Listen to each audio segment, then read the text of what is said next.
जिंदगी का कुछ भी भरोसा नहीं है। हम कुछ और सोच कर रखते हैं और होता कुछ और है। रमाकांत एक बड़ी कंपनी में मैनेजर थे। रमाकांत और आरती का इकलौता बेटा था सोनू। सोनू 5 साल का था। दोनों उसे बहुत प्यार करते थे। वो एक बड़े स्कूल में पढ़ता था।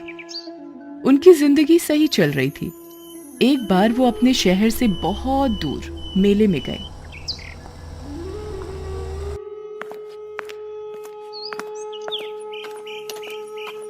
10 रुपए 10 रुपए 10 रुपए, हर एक माल 10 रुपए। तीखा, इमली के स्वाद वाला है, मसालेदार गोलगप्पे खाना न भूले। और दही बल्ले का स्वाद तो आप कभी नहीं भूल पाएंगे। गोलगप्पे वाला है। पहली बार आपके शहर में पहली बार आया है ऐसा झूला जिस पर आप चांद को छू सकते हैं, जिस पर चढ़कर आप चांद को छू सकते हैं। आइए आइए, तारों से बातें कर सकते हैं, तो देर किस बात की। टिकट लीजिए और चढ़िए इस स्पेशल झूले पे। 20 रुपए 20 रुपए सिर्फ 20 रुपए में छू लीजिए आसमान। झूले वाले की बात सुनकर सोनू का दिल मचल गया। पापा, ये कितना बड़ा झूला है। इतना बड़ा झूला तो मैंने कभी नहीं देखा। अरे यहाँ तो और भी बहुत कुछ है देखने को। पापा, मैं वो बाद में देखूंगा, पहले तो मुझे इस झूले में चढ़ना है। अरे ये बहुत बड़ा झूला है, इससे छोटे वाले में चलते हैं बेटा। नो नो नो नो, मुझे इसी में चढ़ना है। ओके, पर हम भी तुम्हारे साथ आएंगे। वो सभी उस झूले में चढ़े। जब झूला नीचे से ऊपर जाता था तो वे शांत रहते थे, लेकिन जैसे ही झूला ऊपर से नीचे आता वो सभी जोर से चिल्लाते। उन लोगों को बहुत मजा आ रहा था, लेकिन होनी के हाथों में कुछ और लिखा था। ऊपर से नीचे आने के क्रम में झूला अचानक टूट गया।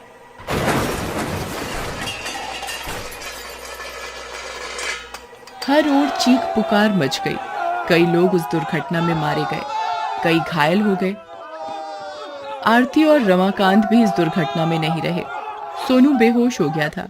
रेस्क्यू वाली गाड़ी आई और उसे अस्पताल ले गई। इसकी कंडीशन बहुत सीरियस है, हमें इसका जल्द से जल्द ऑपरेशन करना होगा। सोनू की जान तो बच गई, लेकिन अब वो बहुत कम बोलता था। डॉक्टरों के लाख पूछने पर भी वो अपने घर और माता पिता का नाम नहीं बता पा रहा था। पुलिस ने भी पता लगाने की बहुत कोशिश की, लेकिन उन्हें कुछ भी पता नहीं चला। एक दिन पता नहीं सोनू के दिमाग में क्या आया, वो चुपके से हॉस्पिटल से निकल गया। वो कई घंटे लगातार भूखे प्यासे चलता रहा, फिर एक पेड़ के नीचे थक कर बैठ गया। मम्मी पापा, आप लोग कहाँ चले गए? प्लीज आप लोग आ जाइए ना। देखिए ना, आप लोगों के बिना मैं कितना अकेला हो गया हूँ। वो लगातार रोए जा रहा था। तभी उसे ऐसा लगा कि उसकी माँ ने उसे आवाज दी है। उसने पीछे मुड़कर देखा, लेकिन उसे कोई नहीं दिखा। उसे थोड़ी देर में फिर से ऐसा लगा कि उसकी माँ ने उसे पुकारा है। इस बार उसने देखा कि उसके सामने उसकी माँ है, लेकिन उसकी शक्ल चुड़ैल की है। उसे देखकर सोनू बहुत डर गया। सोनू बेटा, मत डरो बेटा, मैं तुम्हारी मम्मी ही हूँ। लेकिन मम्मी, तुम्हारे चेहरे को क्या हो गया? बेटा, अब मैं जीवित नहीं हूँ ना, इसलिए चुड़ैल बन गई हूँ। लेकिन तुम बिल्कुल चिंता मत करो, आज से तुम बिल्कुल अकेले नहीं हो। मैं हूँ तुम्हारे साथ, मैं रखूंगी तुम्हारा ख्याल। आज से तुम पुराने खंडहर के पास बने घर में रहोगे। मैं हर रात तुम्हारे पास आऊंगी, लेकिन तुम किसी को मेरे बारे में मत बताना। पुराने खंडहर के पास बने घर की तरफ बहुत कम लोग ही जाते थे, क्योंकि लोगों के बीच ऐसी अफवाह थी कि वहां भूत रहते हैं। उस दिन से सोनू वहीं रहने लगा। आरती हर रात उसके पास आती और पहले की तरह ही उसका पूरा ध्यान रखती। उसके लिए खाना बनाती, उसके बालों में तेल लगाती, रात को उसे कहानी सुनाकर सुलाती। एक दिन की बात है, रात का समय था। मम्मी, आज जब मैं बाहर खेल रहा था तो एक अजीब सा आदमी वहां आया था। कौन आया था? पता नहीं माँ, मैंने उसे पहले कभी नहीं देखा। वो पूछ रहा था, यहाँ मेरे साथ कौन रहता है? तुमने उसे कुछ बताया तो नहीं ना? नहीं माँ, कुछ भी नहीं बोला उसे, लेकिन वो आदमी मुझे बहुत बदमाश सा लग रहा था। वो मुझे अजीब ढंग से घूर भी रहा था। पुराने खंडहर के पास तेजा का गिरोह सक्रिय था। उन लोगों ने ही अफवाह उड़ाई थी कि वहाँ भूत रहते हैं, इसलिए आम लोगों ने उधर जाना छोड़ दिया था। असल में तेजा छोटे छोटे बच्चों को अगवा कर लेता था और उनसे भीख मंगवाया करता था। तेजा ने जब सोनू को देखा तो उसमें उसे अपना शिकार नजर आया। एक दिन वो सुबह सुबह सोनू के घर गया और उसे अगवा कर ले आया। आप तो वही अंकल है ना जो उस दिन मेरे घर पर आए थे। अंकल, आप मुझे यहाँ क्यों लाए हैं? प्लीज मुझे अपने घर जाने दीजिए ना। सोनू की बात सुनकर तेजा ने उसे जोर का थप्पड़ मारा। ये क्या अंकल अंकल लगा रखा है? मेरा नाम तेजा है। सभी मुझे प्यार से यमराज कहते हैं। तू भी मुझे यमराज कहा कर। और हाँ, कान खोल कर सुन ले, अब यही तेरा घर है। तुझे जीना भी यही है और मरना भी यही है, समझा? सोनू ने देखा कि वहाँ उसकी उम्र के कई सारे बच्चे हैं जो सुबह होते ही कहीं चले जाते थे और फिर रात को लौटते थे। धीरे धीरे उसे पता लग गया कि वो सभी बच्चे भीख मांगने जाया करते थे। कुछ दिनों के बाद से उसे भी बच्चों के साथ भीख मांगने भेजा जाने लगा। एक दिन, क्या रे निसार, कितने पैसे लाया रे आज तू? 50 रुपए है यमराज। दिन भर में खाना 200 का खा जाता है और कमाई सिर्फ 50। लल्लन, अरे ओ लल्लन। तभी तेजा के पास खड़ा ललन उसकी बात का जवाब देता है। जी तेजा भाई, आज से इसका एक टाइम का खाना बंद करो। ये सब खा खा कर सांड हुए जा रहे हैं साले। कुछ देर में सोनू की बारी आई। तू कितने पैसे लाया रे? 10 रुपए। तेजा जोर का थप्पड़ सोनू को मारता है। सोनू दूर जा गिरता है। उसके सिर से खून निकलने लगता है। लल्लन, अरे ओ लल्लन, ये क्या मजाक चल रहा है यहाँ? कोई 10, कोई 50, ऐसे तो हो लिया हमारा धंधा। तेजा भाई, आजकल के लोगों का दिल पत्थर का हो गया है। वो ज्यादा पैसे देना ही नहीं चाहते। ज्यादा पैसे कोई मुफ्त में नहीं देगा। इस तरह खिला खिला कर सबको सांड किए जा रहे हो तो कल को ये पैसे भी नहीं आएंगे। सुनो, लोगों को इन पर दया आनी चाहिए, तभी उनकी जेब से पैसे निकलेंगे। तो क्या करें तेजा भाई? सुन, इसका एक हाथ कटवा दे, फिर देख लोगों की जेब से कैसे पैसे निकलते हैं। अगले दिन सोनू के हाथ काटने की तैयारी होने लगी। उसी रात, कल तेरा भी हाथ काटा जाएगा सोनू। ये यमराज बहुत जालिम है। पता है, मैं भी यहाँ तुम्हारी तरह ही आया था, लेकिन इन्होंने भीख मंगवाने के लिए मेरा पैर कटवा दिया। मुझे तो बहुत डर लग रहा है निसार। अगले दिन सभी बच्चे साइड में खड़े हैं। ललन के हाथ में काटने वाली मशीन है। वो सोनू की तरफ बढ़ ही रहा था कि उसे किसी औरत के हंसने की आवाज सुनाई थी। वो बहुत डर गया। कौन है? कौन है? कौन है जो इस तरह से हंस रहा है? तभी उसके हाथ में जो मशीन थी वो हवा में उड़ने लगी। तेजा भाई, तेजा भाई, ये देखो, ये क्या हो रहा है? अरे, ये मशीन हवा में कैसे उड़ने लगी? कहीं ये इन शैतान बच्चों की कोई शरारत तो नहीं है ना? अरे, किसकी है ये हरकत? जल्दी से बोलो, वरना मैं इस बेल्ट से मार मार कर सबकी चमड़ी खींच लूंगा। ये बोलते हुए ललन अपनी बेल्ट खोलता है, लेकिन उसे लगता है कि उसके हाथ से कोई बेल्ट खींच रहा है। अरे अरे, ये मेरे हाथ से बेल्ट कौन खींच रहा है? कौन खींच रहा है? वो कुछ समझ पाता उससे पहले ही वो बेल्ट हवा में उड़ने लगी और बेल्ट ने ललन और तेजा की पिटाई करनी शुरू कर दी। अरे बचाओ, अरे बचाओ, अरे कोई बचाओ मुझे। अरे, ये भूतिया बेल्ट कहाँ से आ गया? अरे अरे, कोई तो रोको उसे। अरे नहीं तो ये मार मार कर आज हमारी जान ले लेगी। आई, लेकिन बेल्ट से मारने का सिलसिला नहीं रुका।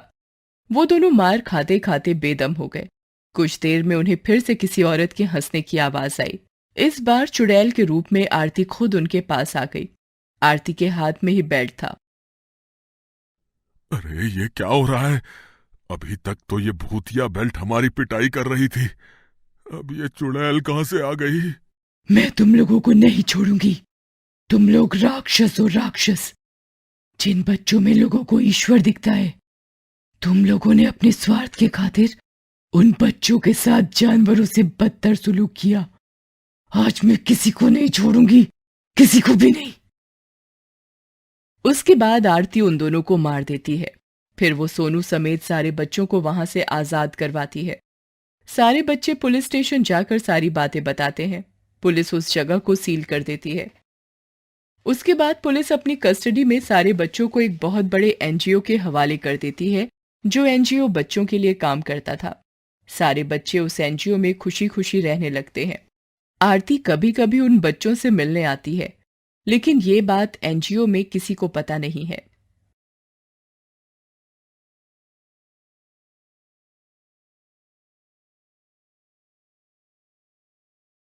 एक रात दूसरे शहर से अपने शहर वापस आते हुए राहुल हाईवे के ट्रैफिक से बचने के लिए अपनी स्कूटी बैकुंठपुर गांव के शॉर्टकट वाले कच्चे रास्ते पर मोड़ लेता है।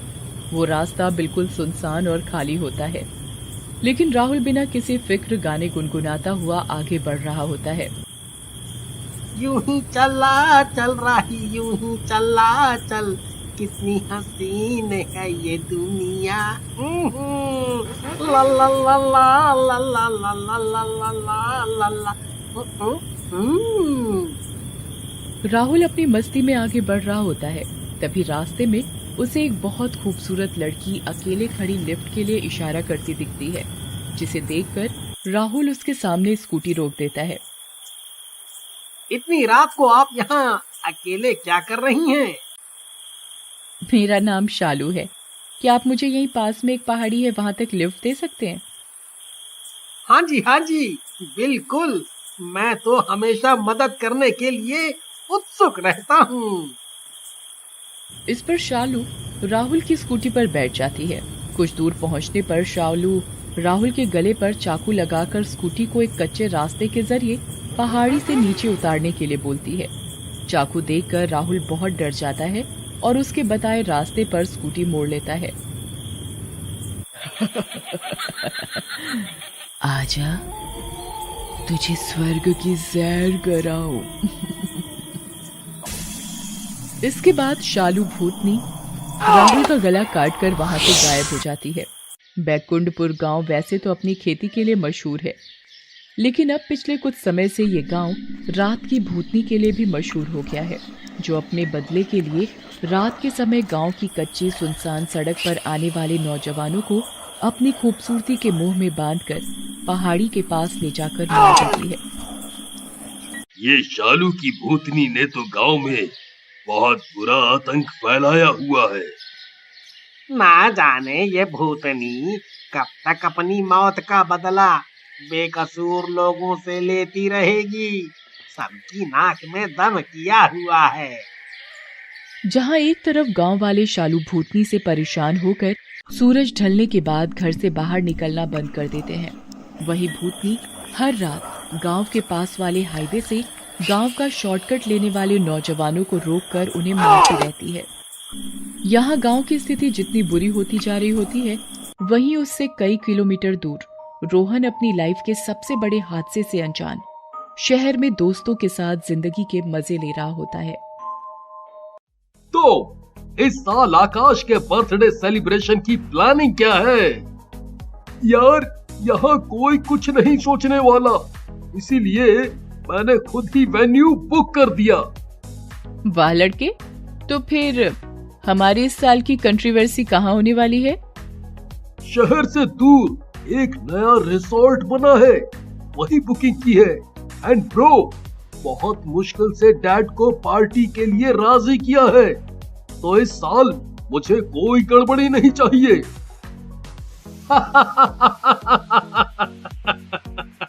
जहां हम हो वहां गड़बड़ ना हो, ऐसा तो 7 जन्मों तक पॉसिबल नहीं है। इस पर वो सब दोस्त हंसते हुए पार्टी की बातें करने लगते हैं और कुछ ही दिनों में आकाश का बर्थडे आ जाता है, जिस पर वो सब एक साथ पार्टी में जाने का प्लान बनाते हैं। पर तभी रोहन के पापा उसे अपनी फैक्ट्री का जरूरी काम बता देते हैं। रोहन, पहले आज फैक्ट्री की डिलीवरी का काम पूरा करो, फिर ही कहीं जाना, समझे?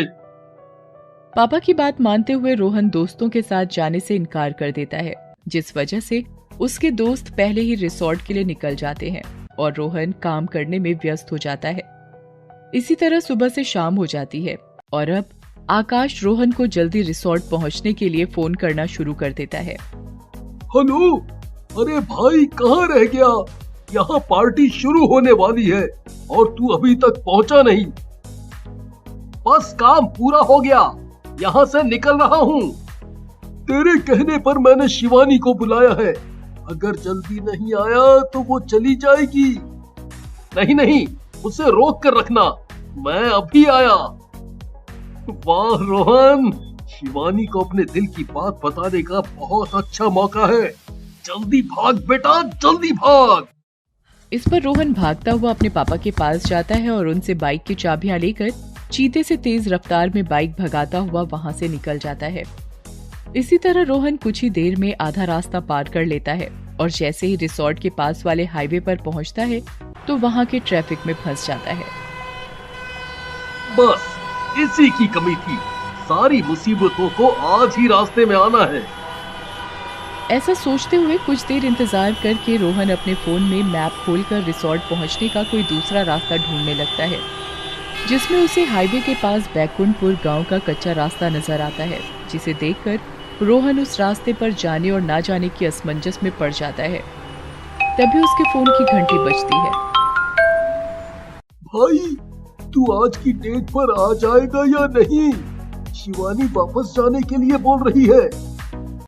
नहीं, उसे रोक कर रख, मैं बस 2 मिनट में पहुंचा। पक्का हो या कच्चा, रास्ता तो है, अगर इससे नहीं गया तो शिवानी चली जाएगी। इस पर रोहन बैकुंठपुर गांव के कच्चे रास्ते पर बाइक मोड़कर टेढ़े मेढ़े गड्ढों से भरी सड़क पर बाइक भगाना शुरू कर देता है। गांव में उसे कहीं कोई इंसान, जानवर या पक्षी कुछ भी दिखाई नहीं देता, जिसे देखकर रोहन को कुछ अजीब लगता है और वो बाइक की स्पीड ज्यादा बढ़ा लेता है। थोड़ी दूर पहुंचकर उसे रास्ते में एक बहुत खूबसूरत लड़की अकेली खड़ी हुई दिखाई देती है, जिसे देखकर पहले तो वो बाइक बिना रोके आगे निकल जाता है, लेकिन फिर मुड़कर वापस उसके पास आ जाता है। माफ कीजिए, मैं जल्दी में हूँ, लेकिन फिर सोचा आपको मदद की जरूरत होगी, इसीलिए वापस आ गया। क्या आपको कोई मदद चाहिए? मुझे आगे पहाड़ी तक जाना है, क्या आप मुझे लिफ्ट दे सकते हैं? ओके, बैठिए, मैं आपको छोड़ देता हूँ। शालू भूतनी रोहन की बाइक की पिछली सीट पर बैठ जाती है, जिसके बाद कुछ दूर पहुंचने पर शालू रोहन को टोकते हुए बाइक को पहाड़ी से नीचे कच्चे रास्ते पर ले जाने के लिए बोलती है। पर मुझे हाईवे पर जाना है, आप यहीं उतर जाइए। अपनी जान से प्यार नहीं है क्या? शालू के ऐसे बोलते ही रोहन को अपनी पीठ पर कुछ नुकीली चीज महसूस होती है, जिससे रोहन डर जाता है। तुम्हें क्या चाहिए? अगर पैसे चाहिए तो ले लो, पर मुझे जाने दो। अब अगर बाइक नहीं मोड़ी तो मुझे सीधा तेरी जान चाहिए होगी। शालू की बात पर रोहन बाइक को फुल स्पीड में पहाड़ी वाले कच्चे रास्ते की तरफ मोड़ लेता है और बाइक थोड़ी आगे जाकर एक पत्थर से टकराकर पलट जाती है, जिससे रोहन जमीन पर गिर जाता है और शालू वहां से गायब हो जाती है। रोहन अपने आप को संभालते हुए उठता है। ये लड़की अचानक कहाँ गायब हो गई? हाँ, वैसे अच्छा ही है, मैं जल्दी यहाँ से निकल जाता हूँ।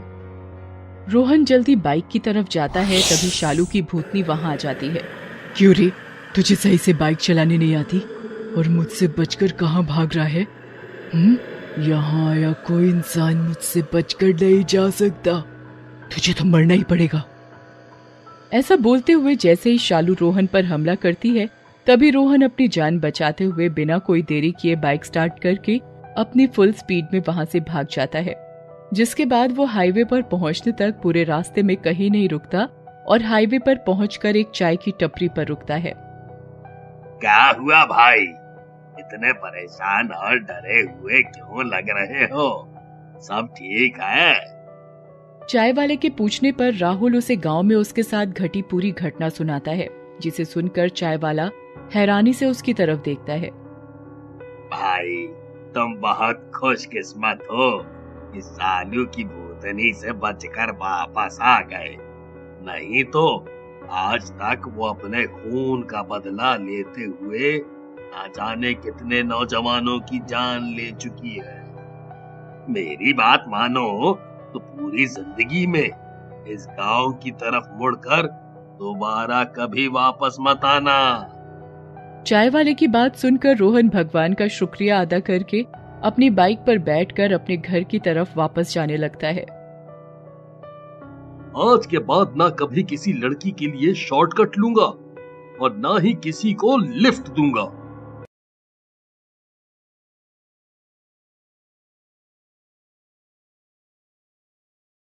ये कहानी मोना की है। मोना एक बड़े घने जंगल के पास कॉटेज में रहती है। मोना बचपन से ही पहले अपने परिवार के साथ और फिर उनकी मृत्यु के बाद अब अकेले वहां रहती है, जिस वजह से उसे किसी भी जंगली जानवर या रात की डरावनी आवाजों से डर नहीं लगता है। एक दिन मोना अपना खाना इकट्ठा करने के लिए जंगल में जाती है। पिछली रात की आंधी ने सारे फल खराब कर दिए और जंगल भी उथल पुथल हो गया।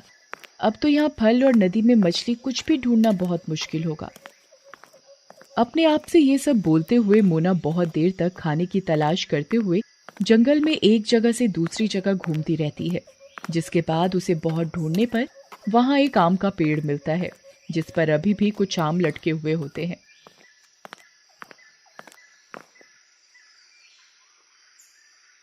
जिन्हें खाकर मोना वहीं आराम करने बैठती है और सो जाती है। इसी तरह सुबह से शाम हो जाती है।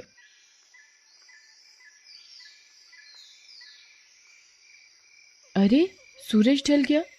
अभी तो मुझे रात और सुबह के लिए भी खाना इकट्ठा करना था। खाना इकट्ठा करने की कोशिश करते हुए मोना जंगल में इधर उधर घूमने लगती है। कुछ देर तक खाना इकट्ठा करने की असफल कोशिशें करने के बाद वो थक कर एक जगह रुक जाती है और तभी वहां उसे किसी की आहट सुनाई देती है, जिसे सुनकर मोना अपने आसपास देखने लगती है। कौन है? कौन है यहाँ? सामने आओ। मोना के बार बार पूछने पर भी दूसरी तरफ से कोई जवाब नहीं आता, लेकिन फिर भी मोना को पूरे वक्त वहां किसी के मौजूद होने का एहसास होता रहता है, जिस वजह से वो उसे ढूंढने के लिए चारों तरफ घूमने लगती है। आज से पहले तो यहाँ ऐसा कुछ नहीं हुआ। पक्का ये कोई शिकारी है जो पकड़े जाने के डर से सामने नहीं आ रहा। कौन है? सामने आओ। मोना के ऐसा बोलते ही एक लंबा हाथ वहां आता है और अचानक से उसे खींचते हुए अपनी तरफ ले जाता है। जैसे ही मोना उस हाथ के साथ रुकती है, वहां उसे डरावनी एक आंख वाली भूतनी दिखाई देती है। भूतनी मोना को डराने की बहुत कोशिश करती है, लेकिन मोना उससे बिल्कुल भी नहीं डरती। क्या तुम्हें मेरा चेहरा देखकर डर नहीं लगता? इसमें डरने जैसा क्या है? मेरे चेहरे से नहीं तो मुझसे डरो, मैं एक भूतनी हूँ। क्या फर्क पड़ता है? घूम तो फिर भी मेरी तरह अकेली रही हो। मोना की बात सुनकर भूतनी असमंजस में पड़ जाती है। इस लड़की में कोई तो बात है। कोई भी इंसान मेरी एक झलक देखकर ही डर से कांप उठता है, लेकिन इसे कोई फर्क ही नहीं पड़ रहा। शायद यही है वो जिसका मुझे बरसों से इंतजार था। ऐसा सोचकर भूतनी आगे बिना कुछ बोले मोना का हाथ पकड़ती है और उसे साथ लेकर वहां से एक अंधेरी गुफा के पास पहुंच जाती है। तो तुम यहाँ रहती हो। जगह तो अच्छी है, लेकिन बहुत अंधेरा और गंदगी है। थोड़ी सफाई करनी पड़ेगी। मोना को इतना डराने और अंधेरी गुफा में लेकर आने के बाद भी उसका वही निडर व्यवहार देखकर भूतनी को भरोसा हो जाता है कि मोना ही इकलौती ऐसी लड़की है जो हमेशा उसके साथ रह सकती है। तुम्हें क्या सच में मुझसे जरा भी डर नहीं लगता? ऐसा कैसे हो सकता है? नहीं, मुझे तुमसे डर नहीं लगता, और वो इसीलिए क्योंकि बहुत सालों पहले एक जानवर के वार की वजह से मेरी माँ की भी एक आंख चली गई थी और फिर कुछ समय बाद उनकी मृत्यु हो गई। उसी वजह से मुझे तुम्हारे इस चेहरे से कोई फर्क नहीं पड़ता। मोना की बात सुनकर भूतनी बहुत खुश होती है और अब वो मोना को उसी गुफा में कैद कर लेती है। इस कैद में मोना को सब कुछ करने की आजादी होती है, लेकिन वो गुफा से बाहर नहीं निकल सकती। भूतनी मोना का ध्यान रखते हुए समय समय पर उसके खाने के लिए खाना, पानी और जरूरत का सभी सामान उसे वहीं उस गुफा के अंदर लाकर देती रहती है और वो दोनों एक साथ उस गुफा में रहने लगती हैं। इसी तरह सालों बीत जाते हैं और अब मोना को भी भूतनी के साथ रहने की आदत पड़ जाती है, पर वो आज भी उस गुफा से बाहर निकलना चाहती है। मुझे कभी नहीं लगा था कि मैं भी किसी के साथ रहूंगी। मुझे लगता था कि मैं हमेशा अकेली ही रह जाऊंगी और कभी कोई मेरा साथ नहीं देगा। पर ऐसा हो रहा है, देखो कितने साल बीत गए, मैं तुम्हारे साथ ही रह रही हूँ। अब तो मुझे एक दिन के लिए इस गुफा से बाहर जाने दो। नहीं, तुम यहाँ से बाहर नहीं निकल सकती। भूतनी की बात सुनकर मोना मायूस हो जाती है, लेकिन उसके दिमाग में एक आइडिया भी आता है जिसका इस्तेमाल करके वो गुफा से बाहर निकलने की तरकीब सोचते हुए भूतनी को अपनी बातों के जाल में फंसाना शुरू कर देती है।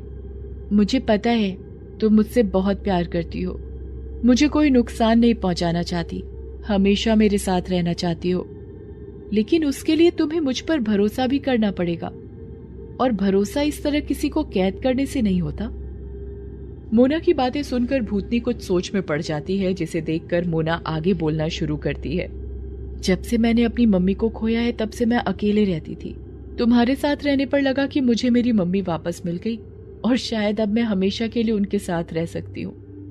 पर मेरी मम्मी मुझे कभी भी इस तरह कहीं किसी चीज में किसी जगह कैद करके नहीं रखती। मोना की इमोशनल बातें सुनकर भूतनी उसमें फंस जाती है और मोना को गुफा से बाहर जाने की इजाजत दे देती है, जिसे सुनकर मोना बहुत खुश होती है और तुरंत गुफा से बाहर निकल जाती है, जिसके साथ भूतनी भी गुफा से बाहर निकल आती है। ऐसा लगता है कि तुम्हें बाहर निकलकर बहुत अच्छा लग रहा है। बहुत ज्यादा अच्छा। ऐसा लग रहा है जैसे दोबारा से सब चीजों को पहली बार देख रही हूँ, जैसा बचपन में देखा था। इस वक्त अपने बचपन वाला एक खेल खेलने का बहुत मन कर रहा है। कौन सा खेल? छुपन छुपाई। क्या तुम मेरे साथ वो खेल खेलोगी? मोना की बात मानकर भूतनी खेलने के लिए तैयार हो जाती है और वो दोनों छुपन छुपाई का खेल खेलने लगते हैं, जिसके कुछ देर बाद जब मोना के छुपने की बारी आती है तो वो भूतनी की आंखें बंद करते हुए वहां से गायब हो जाती है। मोना को बहुत देर तक वहीं आसपास ढूंढने के बाद जब वो नहीं मिलती तो भूतनी को गुस्सा आ जाता है और वो उसे पूरे जंगल में ढूंढने लगती है।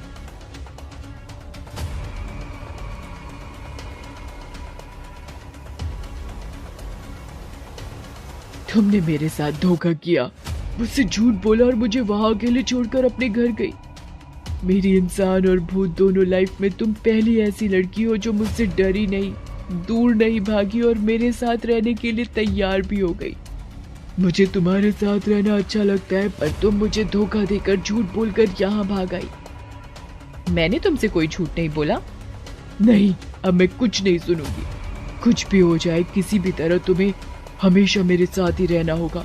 अगर इंसान बनकर तुम्हारा मेरे साथ रहना मुश्किल है तो मैं तुम्हें मारकर अपने जैसा बना दूंगी, जिसके बाद तुम्हें उस गुफा के अंदर रहने में कोई भी दिक्कत नहीं होगी। भूतनी की बात सुनकर इस बार मोना डर जाती है।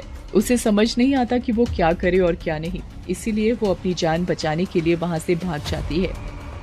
बहुत देर तक उन दोनों के बीच यही पकड़ा पकड़ी का खेल चलने के बाद भूतनी अपनी शक्तियों का इस्तेमाल करते हुए मोना को पकड़ लेती है। कितना भी भाग लो, अब तुम मुझसे नहीं बच सकती।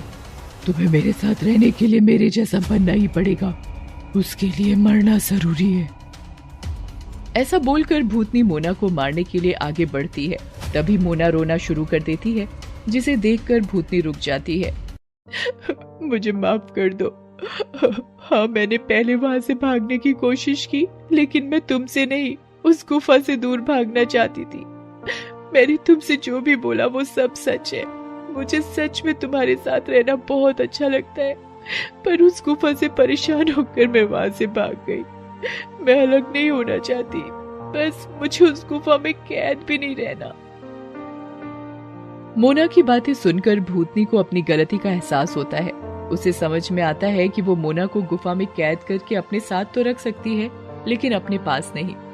इसलिए इसके बाद भूतनी मोना को कभी दोबारा कैद नहीं करने का वादा करती है और वो दोनों अपने अपने घरों में रहकर भी मिलकर एक साथ रहने लगती हैं।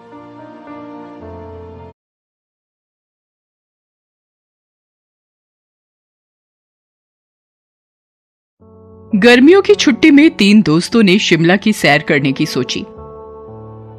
मैडी, विक्रम और कुणाल। कुणाल एक रईस बाप का बेटा था। उसके पास खुद की कार भी थी। इन तीनों की ट्रिप का खर्चा कुणाल ही उठा रहा था। रात हो चुकी थी और कुणाल गाड़ी चला रहा था। भाई तो कमाल है, तेरे बाप ने तुझे इतने पैसे कैसे दे दिए?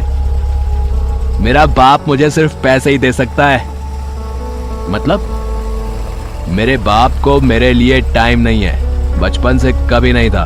वो सिर्फ मुझे पैसे दे सकता है, मैं जितने मांगू उतने। अच्छा है ना, कम से कम तेरा बाप तुझे पैसे तो देता है, और एक मेरा बाप है, पाई पाई का हिसाब लेता है। तुम दोनों का बाप तो है, मेरा तो कोई भी नहीं है। अनाथ होना कितना डिफिकल्ट होता है तुम दोनों नहीं समझोगे। अचानक इनकी गाड़ी के आगे एक औरत खड़ी हो गई। औरत को देखते ही कुणाल ने ब्रेक लगाया। कुछ खाने को हो तो दे दो साहब, मेरा बेटा कई दिनों से भूखा है। ये भिखारी लोगों की तो आदत ही होती है, बड़ी गाड़ी दिखी नहीं कि भीख मांगो। नहीं है हमारे पास कुछ भी तुम्हारे लिए, ठीक है, जाओ यहां से। कुणाल ने भिखारन की ओर देखा और बाजू हटने का इशारा किया और कुणाल गाड़ी चलाने लगा। वो भिखारन कुणाल की गाड़ी को घूरती ही रही। कुछ देर बाद वो लोग फार्म हाउस पहुंचे। आइए आइए सर, बड़ी देर हो गई आप लोगों को। कोई तकलीफ तो नहीं हुई रास्ता ढूंढने में? रास्ता ढूंढना तो आसान था, पर सड़क पर कितना अंधेरा था। आज तो एक भिखारन मरते मरते बची है हमारी गाड़ी से। भिखारन? इतनी रात को समझ नहीं आ रहा था कि वो भिखारन बीच रास्ते में कर क्या रही थी। उसने आप लोगों से क्या कहा? उसने हमसे खाना मांगा, पर हमने नहीं दिया। वो बोल रही थी बहुत दिनों से उसका बेटा भूखा है। कुछ भी बोलते हैं भिखारी लोग। आप लोगों को उसे कुछ दे देना चाहिए था। पर क्यों? ऐसे भिखारी हमें रोज शहर में मिलते हैं, सबके सब झूठे होते हैं। आप लोग थक गए होंगे, जाकर आराम कर लीजिए, कल सुबह मिलते हैं। रात को जब फार्म हाउस का मालिक गेट बंद कर रहा था, उसे दूर खड़ा एक साया दिखा, जिसे देखकर वो डर गया। अगले दिन मालिक काली माता के मंदिर गया और वहां से उसने एक नारियल और कुछ धागे लाए। एक धागा उसने अपने हाथ पर बांधा और फिर आए हुए गेस्ट के पास गया। Good morning. गुड मॉर्निंग भाई।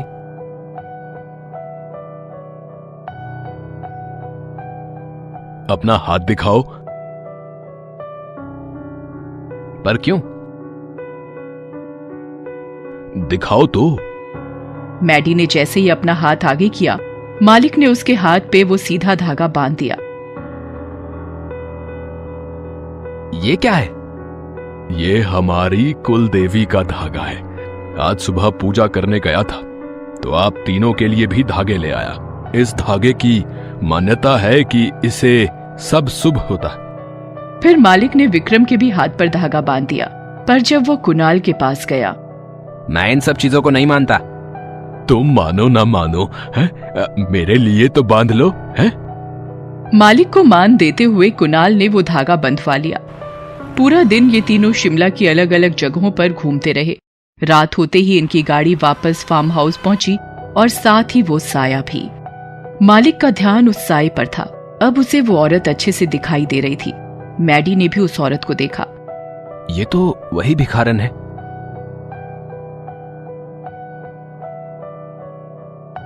हमारा पीछा करते करते ये भिखारन यहां भी चली आई। रुको, मैं इसे भगा कर आता हूं। बेटा मत जाओ, वो अपने आप चली जाएगी। कुणाल ने मालिक की नहीं सुनी और भिखारन की ओर चलने लगा। बाकी के तीनों उसको देख ही रहे थे कि अचानक कुणाल जोर जोर से चीखने लगा। कोई कुणाल के पैर घसीटकर उसे जंगल की ओर खींच रहा था। बचाओ, बचाओ! चीख सुनते ही मालिक और दोनों दोस्त कुणाल को बचाने दौड़ पड़े। मैडी और विक्रम ने कुणाल का हाथ पकड़ लिया और मालिक ने कुणाल का पैर एक विभूति फेंकी, जिससे वो वहीं रुक गया। कुणाल की हालत खराब हो चुकी थी, उसकी पूरी पीठ छिल चुकी थी।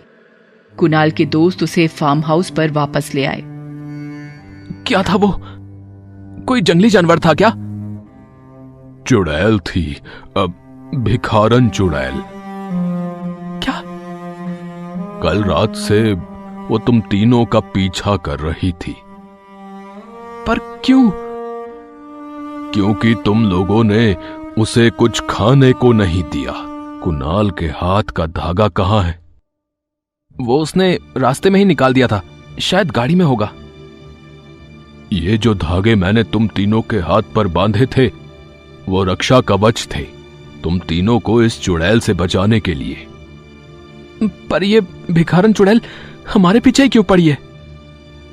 सिर्फ तुम्हारे ही नहीं, ये भिखारन चुड़ैल हर बड़ी गाड़ी वालों के पीछे पड़ती है।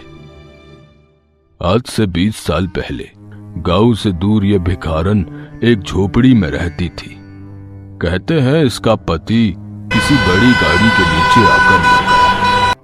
उसके बाद ये भिखारन आने जाने वाले गाड़ियों से भीख मांगने लगी। इस भिखारन का 1-2 साल का बेटा भी था जो शरीर से बहुत ही दुबला था। खाने के अभाव के कारण वो कुपोषित था। शुरू में लोग भिखारन को भीख में खाना देते थे, जिससे उसका और उसके बेटे का पेट भर जाता था। पर फिर लोगों ने उसे खाना देना बंद कर दिया। लोग कहने लगे जाकर कहीं काम कर ले, हट्टी कट्टी है। भिखारन अपने बीमार बेटे को छोड़कर कहीं जा नहीं सकती थी, इसलिए वो भीख ही मांगा करती थी। कई दिनों तक खाना न मिलने के कारण भिखारन का बेटा मर गया और फिर भिखारन ने भी फांसी लगाकर अपनी जान दे दी और वो एक चुड़ैल बन गई। उस दिन से रोज रात को ये भिखारन चुड़ैल रास्ते पे भीख मांगती है। जो लोग इसे कुछ खाने को दे देते हैं उन्हें ये कुछ नहीं करती, पर जो लोग कुछ नहीं देते ये उनकी जान ले लेती है। इसलिए आपने कहा था कि हमें उसे कुछ दे देना चाहिए था। हाँ, और अब आप लोगों का ज्यादा दिन इस गांव में रहना अच्छा नहीं। आप लोग कल ही यहां से चले जाओ। अपने दोस्त का शहर में इलाज करवाना। ठीक है। अगले दिन तीनों दोस्त गाड़ी में निकले। विक्रम गाड़ी चला रहा था, मैडी बगल में बैठा था और कुणाल पीछे लेटा हुआ था। वो लोग उसी जगह रुके जहां उन्हें भिखारिन मिली थी। मैडी ने फलों की एक टोकरी उस जगह रख दी और माफी मांगी। हमें आपके बारे में पता नहीं था, हमें माफ कर देना, सॉरी। और फिर मैडी गाड़ी में बैठ गया। गाड़ी निकल पड़ी और देखते ही देखते वो फलों की टोकरी आंखों से ओझल हो गई और दूर खड़ी भिखारिन मुस्कुरा रही थी। शायद भिखारिन ने तीनों दोस्तों को माफ कर दिया था।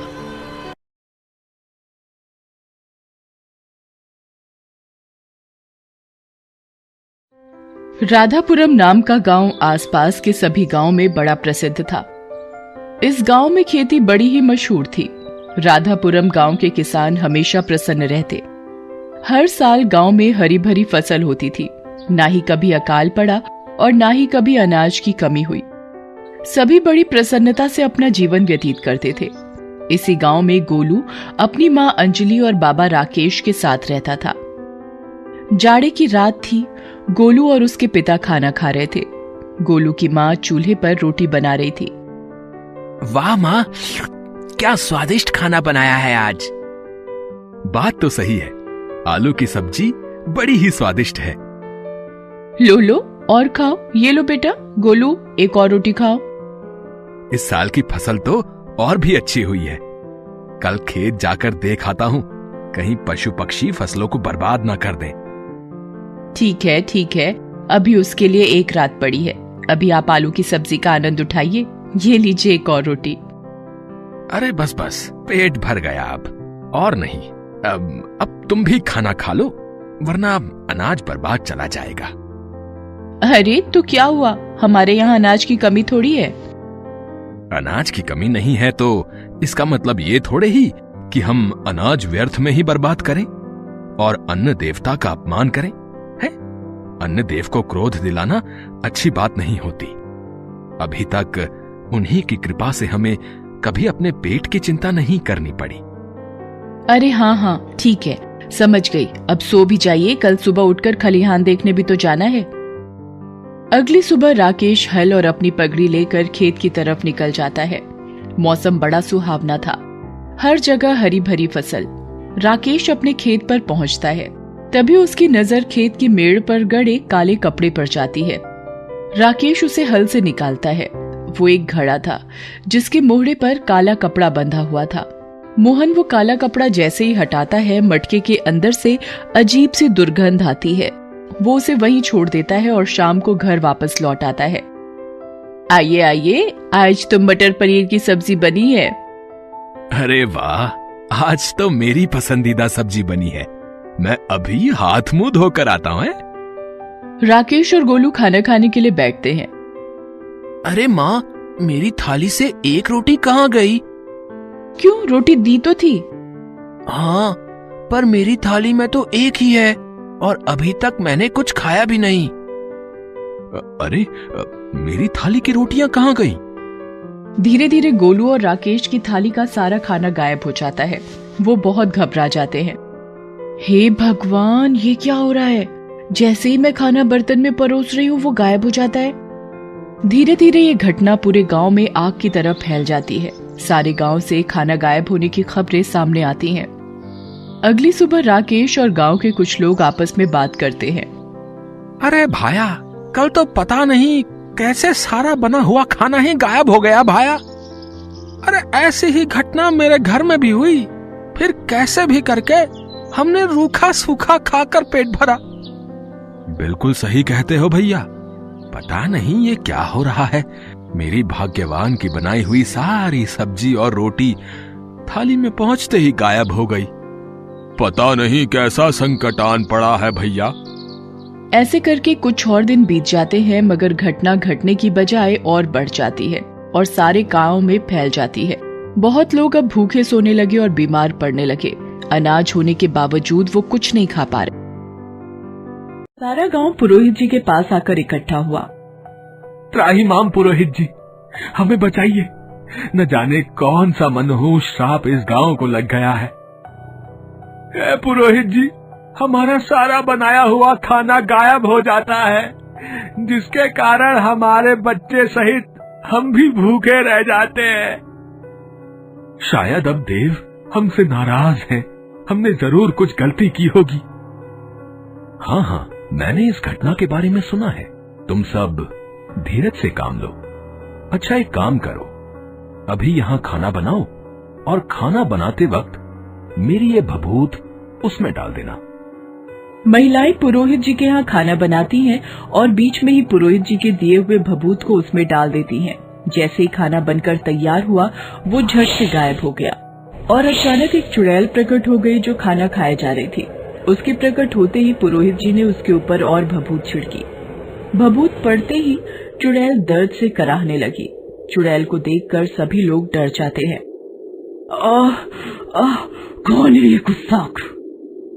अच्छा, तो तुम हो जिसने गांव वालों की नाक में दम कर रखा है और उनका सारा अनाज तुम ही खा रही हो।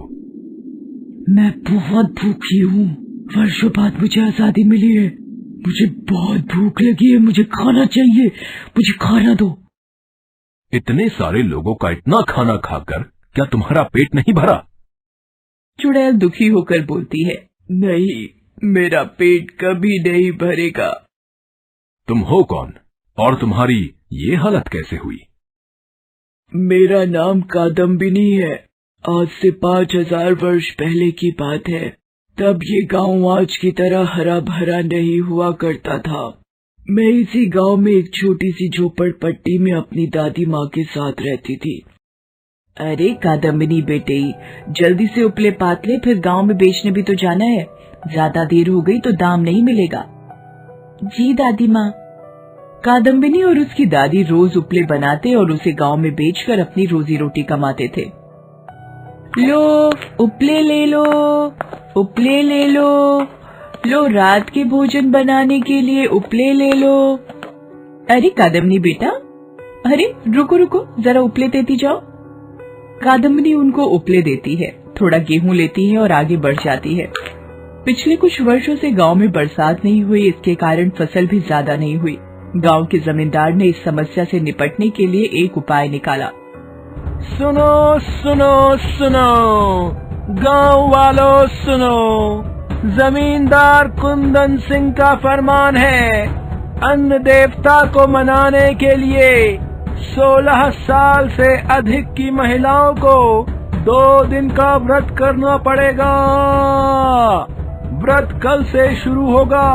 ये व्रत तोड़ने वालों को कड़ी सजा दी जाएगी।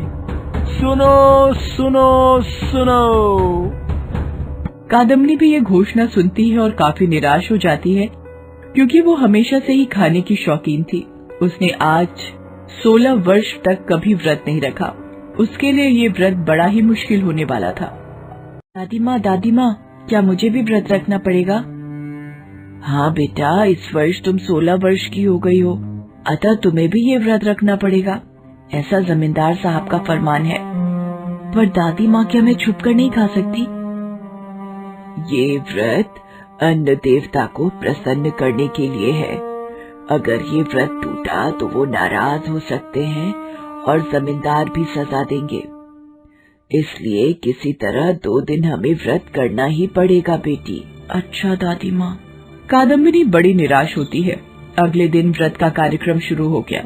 सुबह सुबह कादम्बिनी को जरा सी भूख लगी, लेकिन आज व्रत करना है ये ख्याल उसके मन में आया तो वो किसी तरह इस भूख को दबा गई। दोपहर आते आते उसे बड़ी जोरों की भूख लगी। दादी माँ, मुझे बहुत भूख लगी है, थोड़ा सा खा लेने दो। बेटा, बस 2 दिन और उसके बाद खूब खा लेना। अगर ये व्रत टूटा तो जमींदार साहब भयानक दंड देंगे। कादम्बिनी किसी तरह मन महसूस कर रह गई। रात होने को आई। पूरा दिन भूखा रहने के कारण कादम्बिनी को बिल्कुल भी नींद नहीं आ रही थी। वो बार बार करवट बदल रही थी और खाने के बारे में सोच रही थी। हे भगवान, ये 2 दिन कब खत्म होंगे? कादम्बिनी को पूरी रात नींद नहीं आई। हर बार की तरह ही वो आज भी उपले बेचने गांव पर गई हुई थी। वहीं बीच सड़क पर उसने कुछ लोगों को लड्डू का लुत्फ उठाते देखा। वाह वाह सोहन भैया, वाह, आज तो मजा ही आ गया। पेट भरकर खाया है। क्या मीठा लड्डू बनाते हो, हैं? यह देख कादम्बिनी के मुंह में पानी आ गया। वो सोहन मिठाई वाले के पास जाती है। सोहन काका, मुझे भी 2 लड्डू दे दो और ये उपले ले लो। अरे कादम्बिनी, तुम्हारा तो व्रत है ना, फिर तुम लड्डू क्यों खरीद रही हो?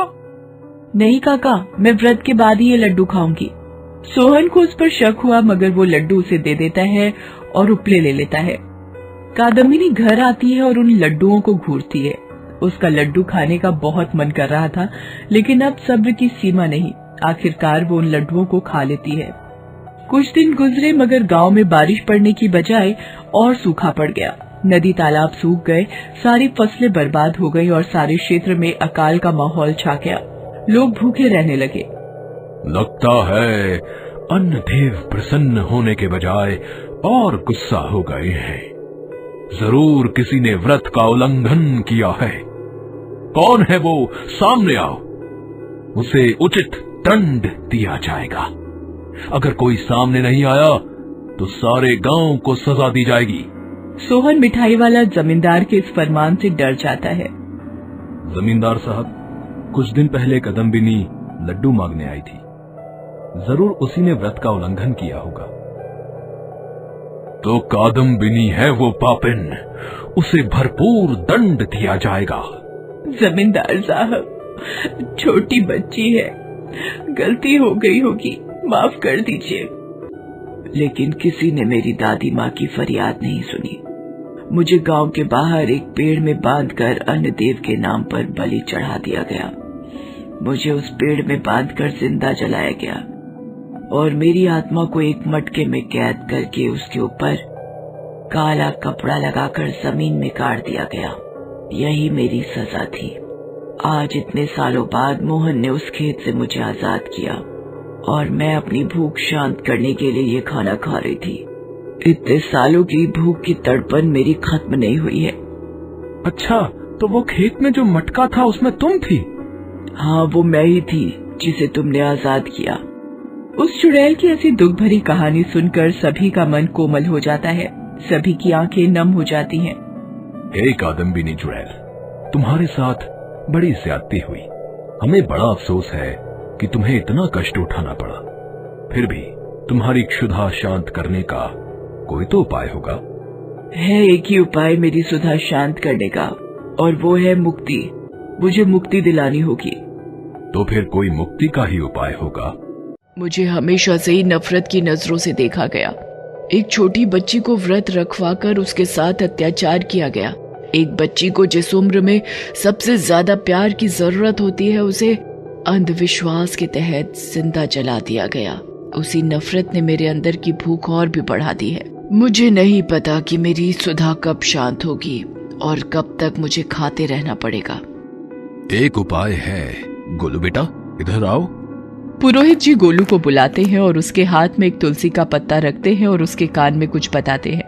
गोलू तुलसी का पत्ता उठाकर समीप रखी खाने से भरी थाली में रखता है और उसमें से एक रोटी को तोड़कर चुड़ैल को बड़े प्यार से खिलाता है। कादम्बिनी चुड़ैल गोलू के हाथ से प्यार भरा वो निवाला खाकर तृप्त हो जाती है और उसकी आत्मा को मुक्ति मिल जाती है।